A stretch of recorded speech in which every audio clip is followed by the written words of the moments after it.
Hello, I'm Nadia Ely, and welcome to today's discussion about Dominion Energy's Strategic Underground Program, which aims to increase the overall reliability of our customers' electric service. This podcast, geared towards our colleagues and the public, showcases the program's benefits as it highlights those who continuously innovate the program and the strides it's making. It features subject matter experts who share their SUP expertise and experiences. In this episode, we're going to discuss the various phases of an SUP project, what a customer can expect the process to look like, and how the team fosters success and keeps the customer first.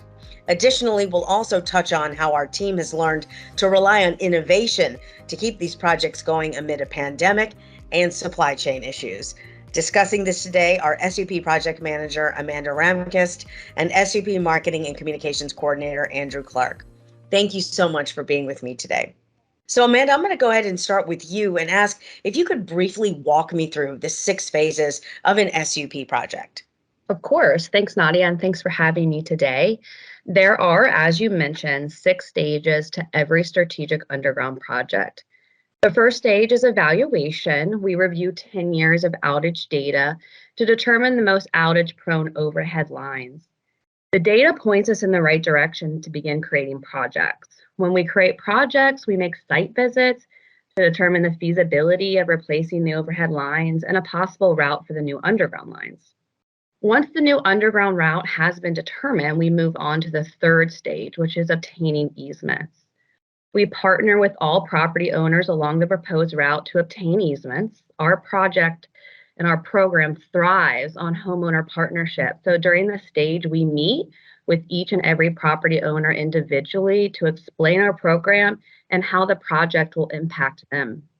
We determine mutually agreed upon cable routes and locations for our equipment.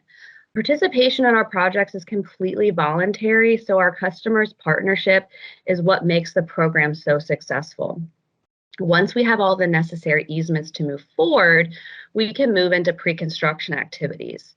To ensure a safe installation, all public and private underground lines will need to be identified and marked. We work with Virginia 811, you may formerly know them as Miss Utility, to identify the public underground lines. We also work with the property owners and private locators if necessary to identify any private underground equipment, such as irrigation, drain fields, pet fences, and things of that nature. Next is the construction and conversion stage.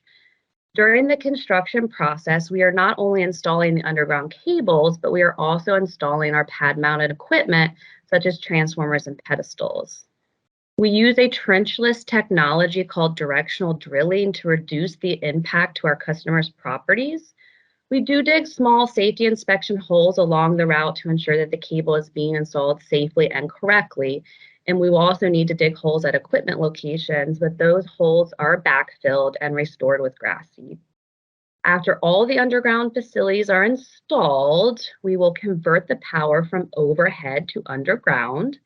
Once the new underground system is energized, we will remove our overhead facilities from the poles.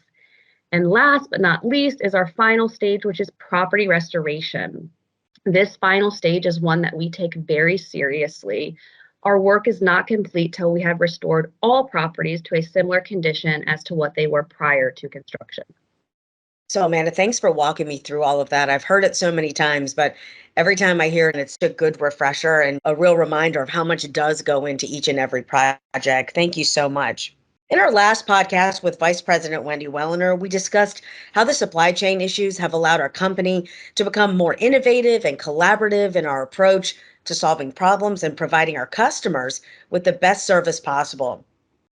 What are you both seeing that's different from what you'd normally expect during the typical project phases Amanda just went through?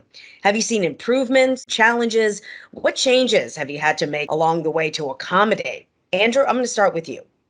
Thanks, Nadia, and thanks for having me. It's perfect that Amanda led in with explaining exactly what our process is, because we've become so good at every stage and staying on and finishing out a project. And with the challenges we now have with supply chain, we've actually had to add in more stages with a second construction and a second restoration phase. that challenge has caused us, what I've seen on our side is educating the customers further, being transparent. So many people have already had supply chain issues in other areas of their lives, whether it's food, gas, you name it. So I think people are more understanding as long as you're honest. And between when we have a conversation, and especially contractors who are out in front of this, telling me exactly that we don't have the transformers yet, but we do want to go ahead and continue putting this cable in, continue pushing the program forward. And as soon as we do have the equipment, we'll be right back to finish it and restore that property as it was. Absolutely. Communication to the customer is obviously key through all of this. I know Wendy and Heather on our last podcast spoke to one of the biggest roadblocks we've seen in strategic underground has been getting those pad mount transformers with the supply chain shortages that we're seeing around the world. It's crucial that we have those pad mount transformers to be able to energize these new underground systems. When we were no longer able to get the transformers, we really had to pivot and start discussing alternate solutions to how we can keep our projects and our reliability efforts moving forward. We're basically installing the whole underground system minus the transformers, and we're placing protective boxes, or what we're calling temporary underground cable cabinets, over those transformer locations. This is something that we developed to be able to keep the community safe and to maintain the integrity of the cable while we wait for those transformers to become available. Safety obviously remains just as important as ever as we're working through these temporary solutions. Once we complete as much as the work as we possibly can and verify that the area is safe and secure, we complete property restoration.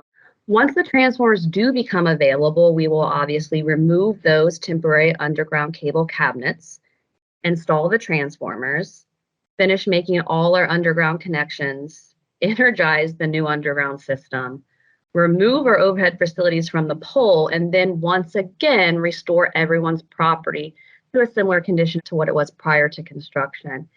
This has obviously majorly lengthened the total amount of time it takes for us to complete a project from start to finish.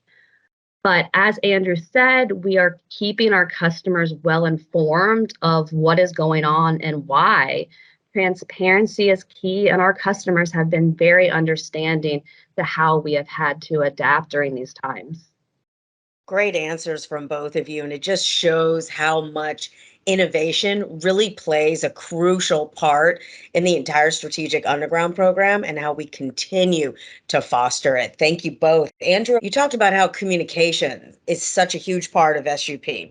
Can you touch on some of the extra communication practices currently in place to keep customers informed of the changes to the project phases both you and Amanda talked about? And what has the customer feedback been lately? Yeah, our communications group did a great job with that educational part I talked about. And right at the beginning of the release of a project, as we're beginning construction, we're sending out that postcard that goes over our challenges. As we talked about, we want to put in that cable, even though maybe we don't have the equipment yet. And so it goes over each piece of that to explain upfront, being honest. That way, if someone has a question, someone's worried, they can ask us right then and there. And then different projects have different lengths, whether it's a small that may be just a month long, and then we have some that extend further. We're sending out a call to all the customers as well at the tail end of our first ending phase of restoration, just to remind them that we're not quite done yet, and we will be back as soon as we can get that equipment in to finish things up. And I think just getting that out there, the customers, while not always completely happy that it's going to take longer, there's an understanding there. And I think the reception has been good. They've acknowledged that, yes, this is bigger than just Dominion. I think they've been very receptive and understand where we're at and that we're always there if they do have a question or a problem.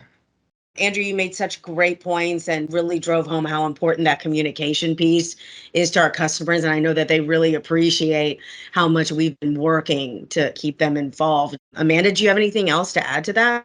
Andrew and the rest of our marketing and communication team has been doing an amazing job keeping our customers informed. As I mentioned, transparency is key, and we will continue to make sure our customers are aware of what is going on in each and every one of our projects.